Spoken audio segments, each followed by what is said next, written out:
Trapani et la Sicile seront dans le siège des navigateurs dès ce mercredi soir.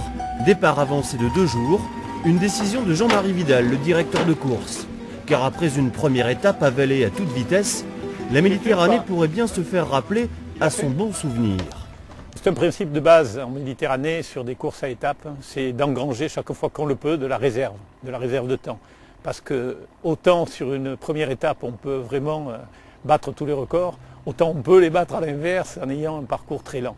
Là il y a du vent et juste au-dessus il n'y en a pas. Il faudra vraiment se méfier des arrières des pointes. À bord de Baïko, Antonio Pedro da Cruz et Pierre-Yves Collet potassent leur météo.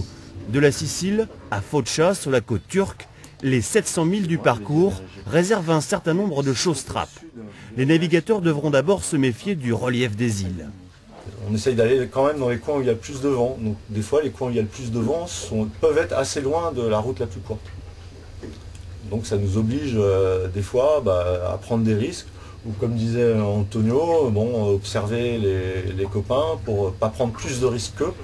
Des fois qu'on a un petit peu confiance en nos sensations, on prend un petit peu de risque, on s'écarte un peu d'eux et puis on regarde si ça marche. Avec ces conditions de petit temps, le jeu sera sans doute moins tonique mais beaucoup plus ouvert que sur la première étape.